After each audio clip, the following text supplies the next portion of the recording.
Now, how about them damn Celtics? And we are back with another episode of How About Them Celtics. Sam and I are here recording on Tuesday, December 31st. Yikes. For the last time in 2024. We're here talking about the Celtics, as we always are. Celtics pick up their second largest win since 2000 per Sean Grandy.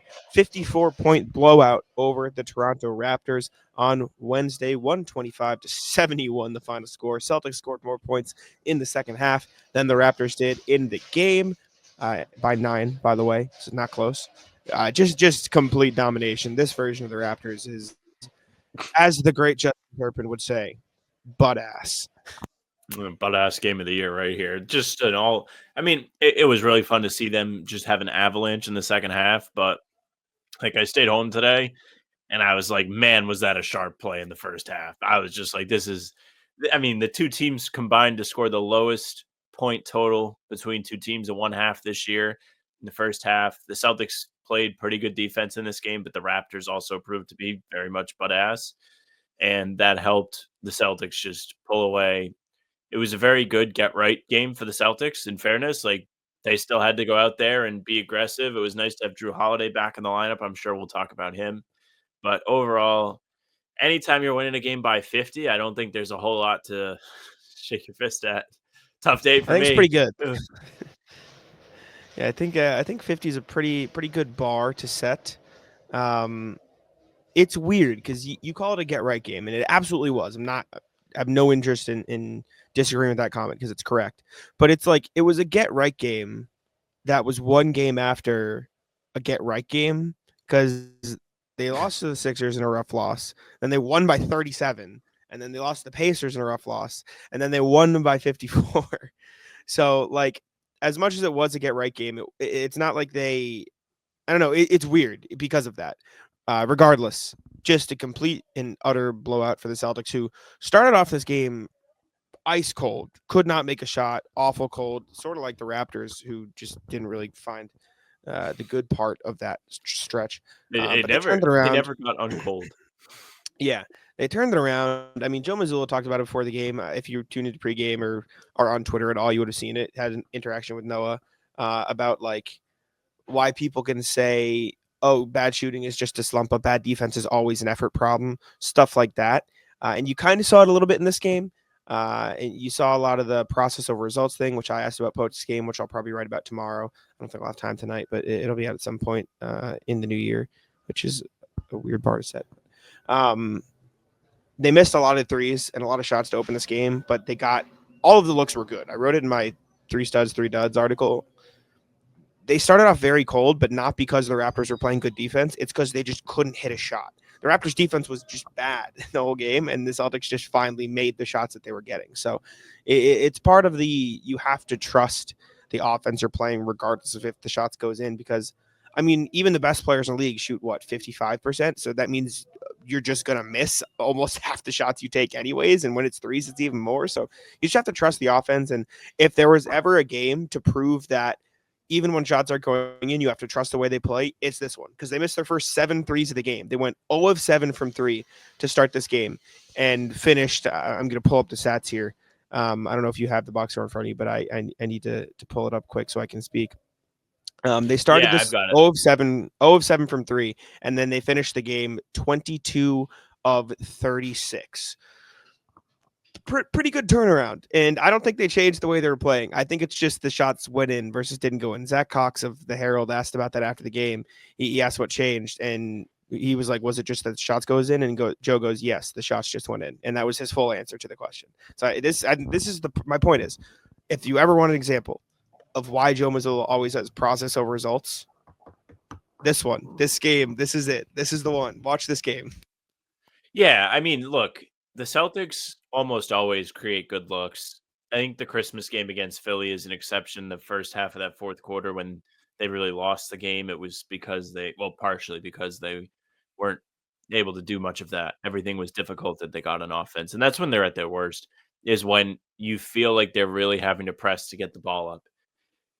A day like today, even when they're 0 of whatever it is to start the 0 of 7, you said, and they were 0 of whatever on Sunday to start the game too. They did not shoot well from 3 at the beginning. watching it, that the process is a good process. You could replace any of those misses with a make, and you'd be like, wow, great ball movement. Today, it was the same thing. That's what happened in the third quarter when all of a sudden they were robots again and making all the threes. I think they hit 10 in the quarter, which was a record for the season across the league. Listen, it's tough to compete with the Celtics when they're that dialed in. And I think the way that the offense is built allows for them to be just in a team that you cannot compete with at times, because there are going to be times when they make all the threes too. As much as it sucks when they're missing them all and you're losing games to the Pacers and you're shooting 29%, whatever. I need to tweet this guy. But anyways, it's not going to be pretty when they're not making the shots. But when they go in, so sorry for this. I mean, today it's more appropriate than any day, because it's really not a nothing game, but it is a game where there's not too much to dissect. So if you remember, Jack, a little while ago when the Celtics, I forget who they played, but they had like a really brutal start to the game. And I was like, I've seen better starts from the Celtics. And this dude on Twitter replied to me and was like, yeah, they've been ass since they lost to the Warriors. And I was like, yeah, 12-3, ass. And he like poked his head in yesterday when I tweeted something like as a joke. It was like, crickets from Sam. And I was like, what is he talking about? And they like cleared himself. And today he replied to me when I tweeted about your tweet about the Australian people at the game. And I was like, poor guy went to the last game too. Hope they can win for him. The guy replies, 0 points over 4 minutes into the game. But yeah, I'm the idiot for saying we haven't been playing well. I'm just going to get this dude so fucking rattled. 54-point win. Yeah, they turned it around pretty all right, I would say. Yeah, just a monster game from the Celtics. I think they played really good defense. I think the Raptors are also dog shit. So there's part of it that is that. Oh, they are. I will say the Raptors missing literally their three best offensive initiators probably hurt them a little in this game too, because they couldn't get shit going on offense. I mean, you think the last time the Raptors played the Celtics, RJ Barrett had a career high 15 assists. So you take that away, you take Grady Dick away, you take Emmanuel Quickley, who's been out a lot of the year, away, and you're left with Davion Mitchell and Jacoby Walter and Bruce Brown and Jamal Shed creating the plays for you. And hey, I like Jamal Shed. I think he's been pretty good. Probably not going to go too well. But the Celtics completely dominated this game. Great offensive performance, great defensive performance. Literally every single player who, who touched the floor for them scored. Every single player who was active for this game scored. Even Jaden Springer got a monster dunk. Wait, no. Al Horford didn't score. Sorry. Everyone but Al Horford scored. He tried. He tried game. Real hard. He tried his best, but he couldn't make anything. Regardless, the dunk was great. Of course, I saw the dunk. Payton Pritchard, let's start there.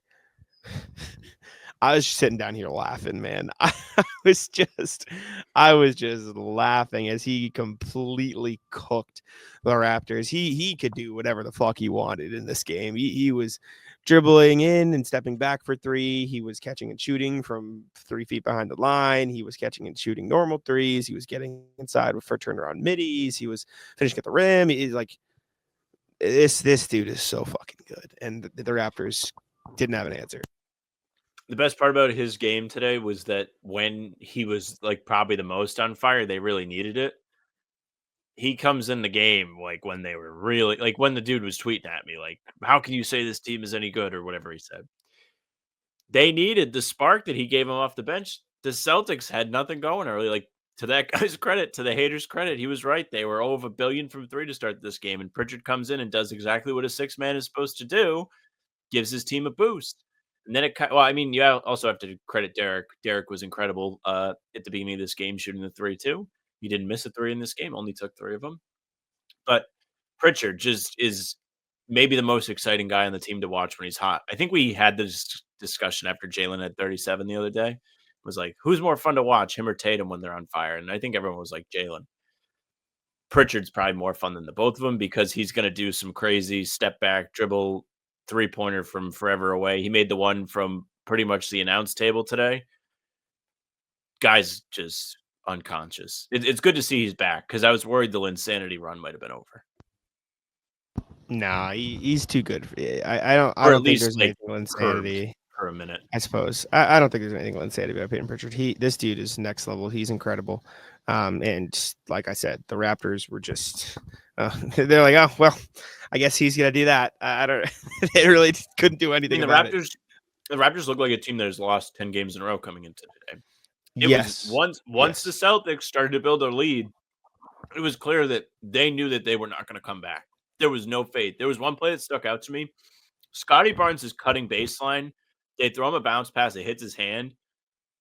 No reflex, nothing to like recover the loose ball after he doesn't catch it. He was just like, "Oh, all right, this is happening now."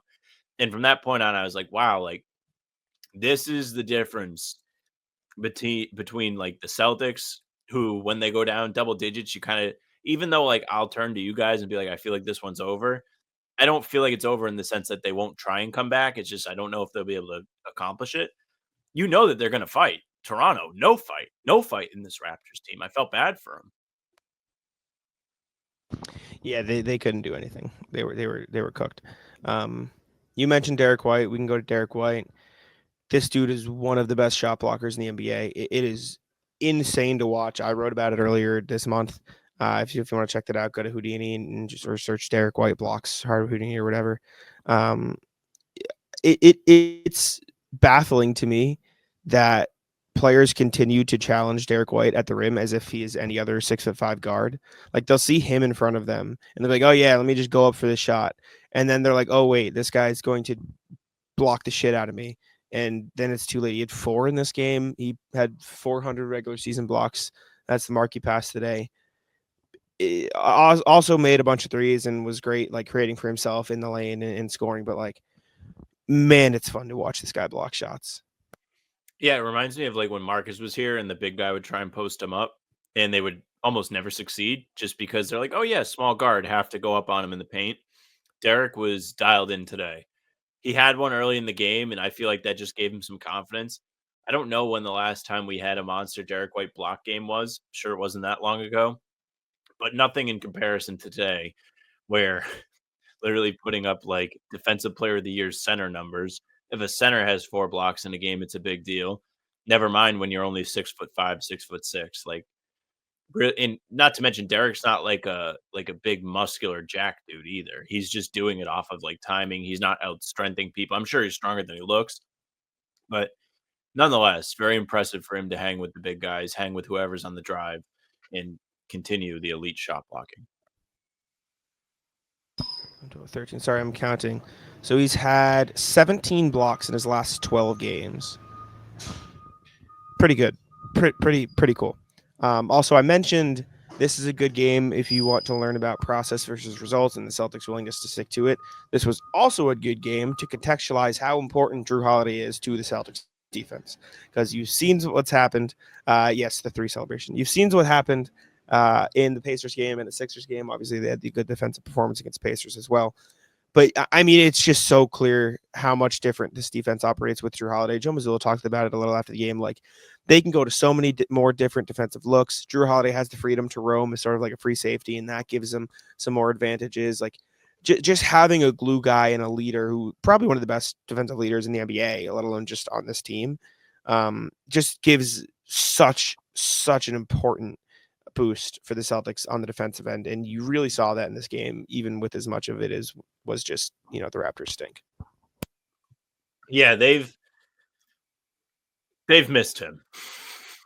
I think a lot of the, hey, how come you guys aren't trying? Hey, how come there's not focus? And like, listen, Jack, I know what Joe had to say before the game, and I think there is truth to it, but there's also no disputing what we saw watching the film the other day. Like, bad communication, the team was out of line, they weren't in sync. They really do miss their quarterback on defense. That was the big story with Jrue last year. Comes back today. They are playing against the Raptors. They hold him to 71 points. It does make a difference. 3 steals for him. As much as, let's see, so Jrue missed. Did he play Christmas? Yes. He's missed 3 games. No, he missed Christmas. He played against Orlando, but then he missed Sixers, Okay. Pacers. Okay, so they're 2-1 in that stretch. And the Orlando game, the problem was the offense. 1 and 2. Yeah, that's what I meant. I misspoke. You are absolutely right. But yeah, the defense was not the problem in the Orlando win either. So those questions really came up when he wasn't there. I think that's just something for everybody to file away, just in case he's out again. And Jrue has missed time this season. So let's see. What other games has Jrue Holiday missed this year? Time for me to open up the good old basketball reference, and we can take a look to see, unless you already have it up. I got it. I can pull it up. So Jrue Holiday has missed 1, 2, 3, 4, 5, 6 games this year, which is fewer than I thought.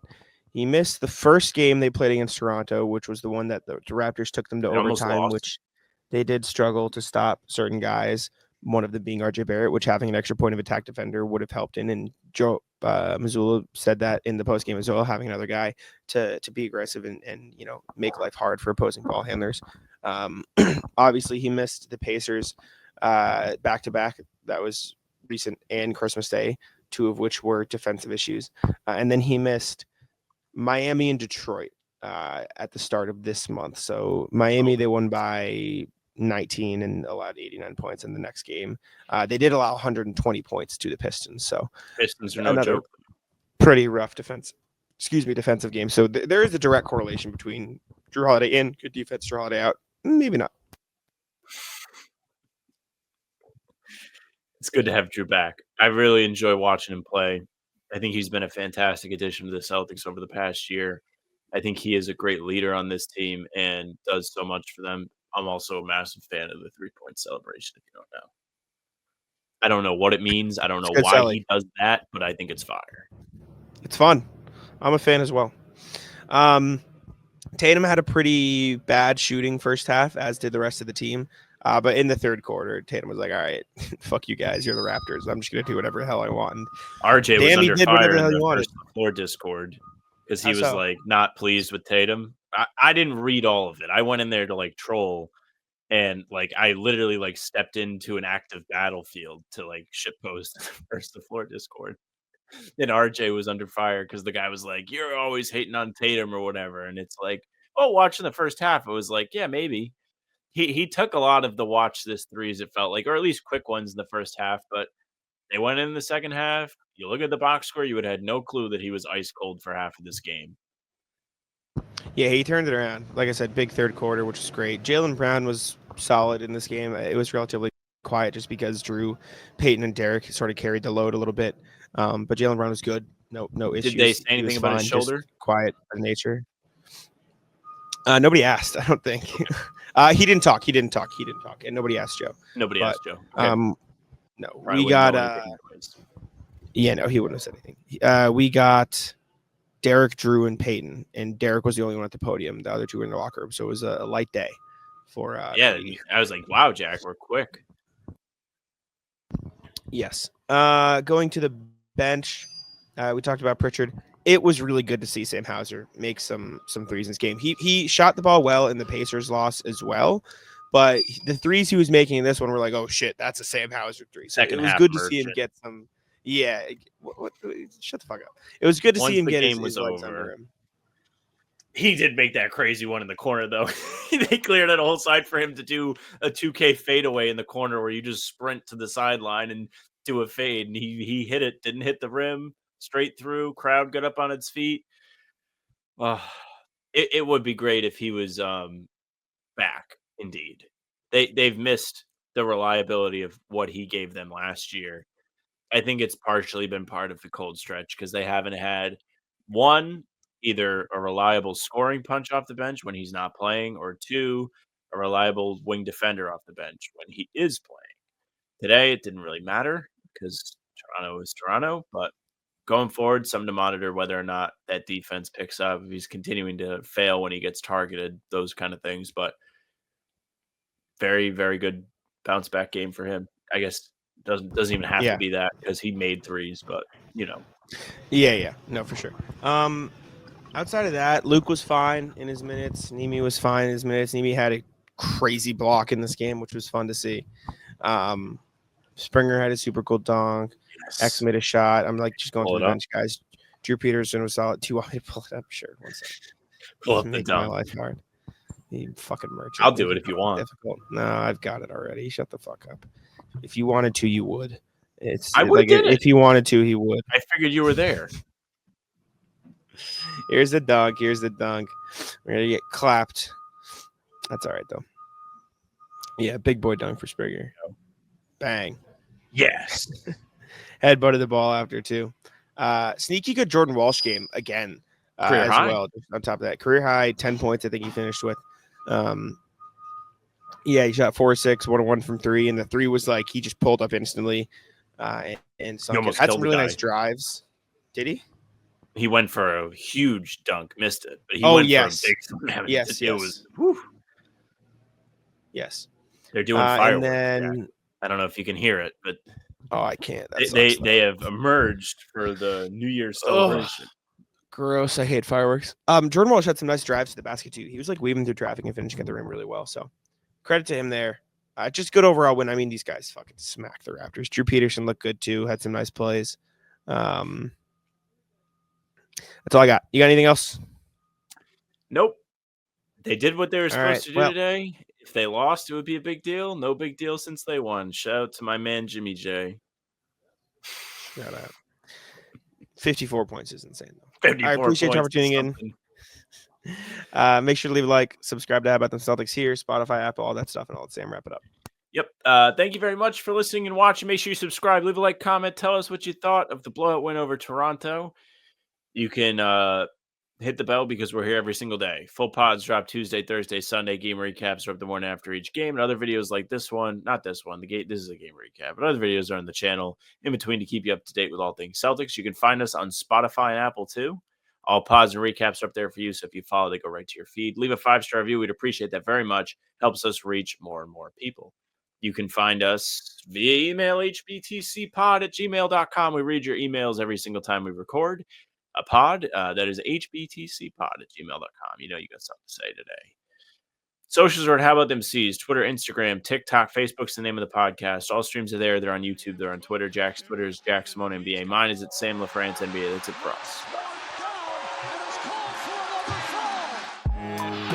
Tic-tac-toe.